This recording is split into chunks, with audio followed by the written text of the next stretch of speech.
While the main draw of Battlefield 6 is undoubtedly the multiplayer component, I've often enjoyed the single player campaigns and decided to check out what this campaign has to offer. The campaign consists of 9 total missions which in the main vary between 30 to 45 minutes in length, giving us a campaign that's roughly 5 hours long. Regardless of the campaign's length, is it any good? The premise for the storyline is global order is eroding and NATO nations seek new security guarantees. A new private military giant called Pax Armata aggressively seizes security contracts. With NATO forces evacuating, Pax Armata is scheduled to take over control, but a peaceful changeover doesn't go according to plan. The initial impression of the game is decent as you're given control pretty quickly. However, that impression is soured by the transition between player control to in-engine cutscene as shit hits the fan. You see, the transition between gameplay and in-engine cutscene is rather jarring, and for a game of this pedigree you'd expect a smooth transition. Unfortunately, this janky transition applies throughout the game, and I can't recall a single instance where player control was taken away and it transitioned smoothly into cinematics. As we get into gunfights with Pax Armata troops, the signature Battlefield gunplay is just as refined as ever. Every gun you pick up throughout the campaign feels unique in behaviour and handling characteristics. Anytime you've got a gun in your hand, the campaign is generally a good time. After commandeering an enemy vehicle, you take charge of a minigun while trying to escape the Pax base. If you've played any shooter before, you'll know what to expect from this section. Things get blown up and block your path, while you have to gun down enemy forces both on foot and in vehicles coming towards you at high speed. After regrouping, Murphy makes a plan to destroy NATO servers so they cannot be captured by Pax forces. Fighting your way through the construction site, you and your squad place C4 charges on crucial support beams and blow it to pieces as you evac. As your squad think they've made a successful extraction, their heli is hit with a missile and brought down. With Pax forces fast approaching, you're forced to defend yourself with what limited supplies you have left. One by one your squad are taken out and Sergeant Murphy is the last remaining. I think it's safe to assume this moment is supposed to have an emotional impact on the player, but in reality it doesn't hit as hard as it might have done later on in the game. As a first mission we get a good variety of gameplay, destruction and a decent setup for the game's events to come.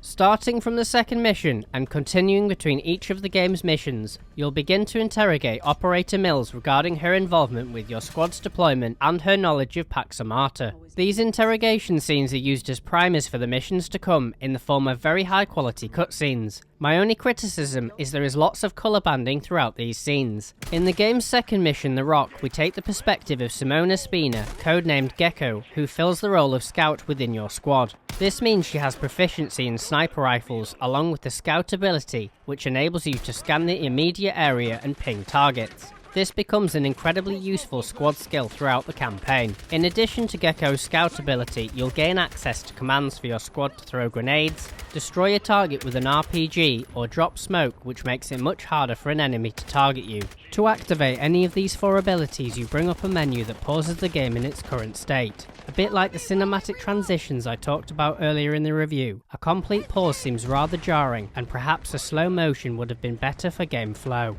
There is a good mix of gameplay in this second mission, from sniping to getting ambushed in a dark World War II museum, and back out into the open to destroy your objectives. I will take this opportunity to show one of the game's new mechanics, which is the ability to get shot into a downed state, with your squad mates able to revive you for a limited number of times based on your difficulty. I also noticed that NPCs would stay in a frozen state until the protagonist gets within range, at which point they magically spring to life. I understand why this is happening, but the developers could have at least made the NPCs look busy.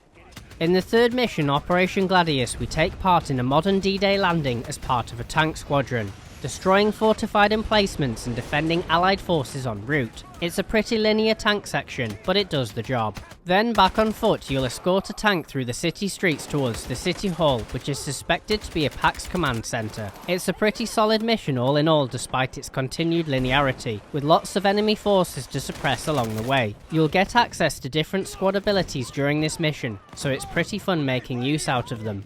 The restricted scope, however, helps to make this mission a great showcase for Battlefield 6's destruction system, as there are numerous occasions where you'll see buildings crumbling from sustained damage, or even entirely collapsing. Since you're funneled down a precise route, you cannot miss these moments. We transition from Gibraltar to Cairo for a much slower, stealthier mission. Well, at least for half of it. In the mission's opening, we hear small details about the game's big bad. In my opinion though, not enough to paint a picture of why I should see this guy as a threat. The first half of the mission is a welcome change of pace and requires a stealthy approach. However, I would have liked to have seen this stealthy part of the mission expanded upon with a bit more depth than you actually get. Enemy forces become aware of your presence and you have to fight your way out of the palace. During this section and on other occasions in the campaign, my aim would suddenly jump from one place to a completely different location. I'm really not sure why this is happening, but at times this nearly got me killed.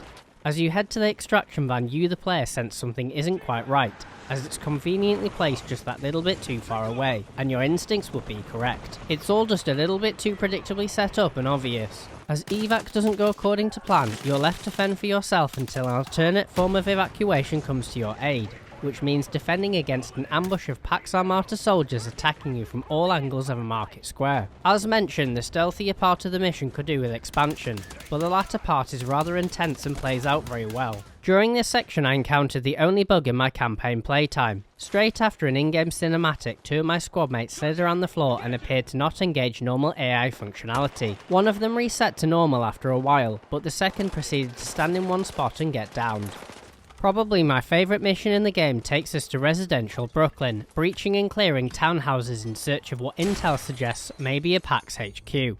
This is very close quarters combat, so much so that the game practically encourages you to bonk enemies on the head with a sledgehammer.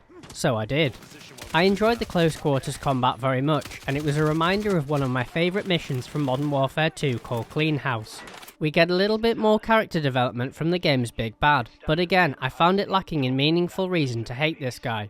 You chase down the missile transmitters through another Call of Duty inspired vehicle section and airstrike the Brooklyn Bridge to stop them as they travel through Brooklyn. Finally, you go to secure the transmitters, but not everything goes to plan. This is a great mission, gradually increasing in stakes and intensity. There is a really good mixture of up-close combat, vehicle sections and more, but I will also say by this point in the campaign, you can see the Call of Duty influence pretty heavily.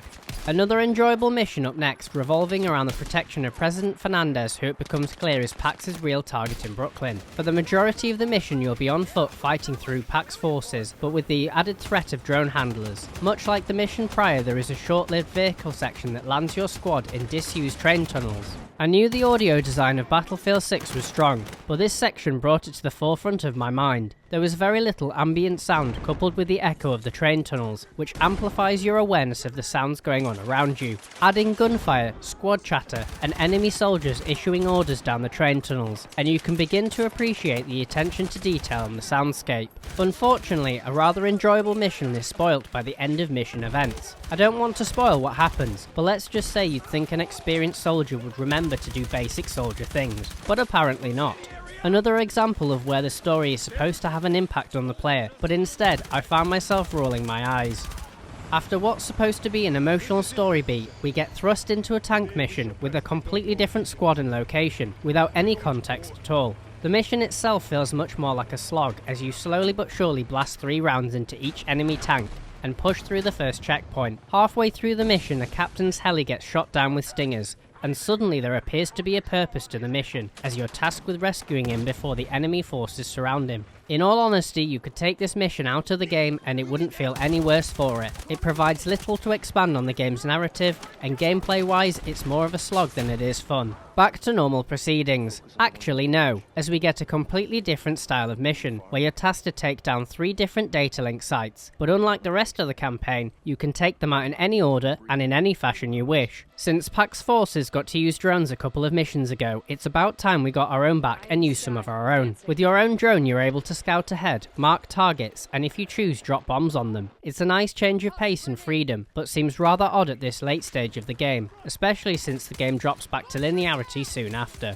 The 2 standout sections of the mission come when hordes of enemy vehicles are bearing down on your position, so you set up a mortar placement that's able to fire remote control missiles, which you can use to target oncoming vehicles. It's pretty tense, as missing targets allows them to close in on your position with increasing numbers. In addition, the end of mission spectacle doesn't disappoint. I'm sure it comes as a surprise to no one that the final mission is to storm the big bad base. Shocker, I know. There's a large amount of Pax troops to push through, so much so that your squad mates start supplying you with extra ammo drops, which is very nice of them. You'll commandeer a tank to push through the heavily defended parts of the base as you head towards the mission climax. The tank feels invaluable at this point to counter enemy tanks, reinforcement drops, and well-equipped units all over the place. Just for science, I tried this section on foot and got well and truly flattened. Towards the tail end of the mission, there is one of the most genuinely heartfelt moments in the game, swiftly followed by the game throwing literally everything it reasonably can at you. The final story beats, while not exactly how I'd predicted, still felt rather obvious.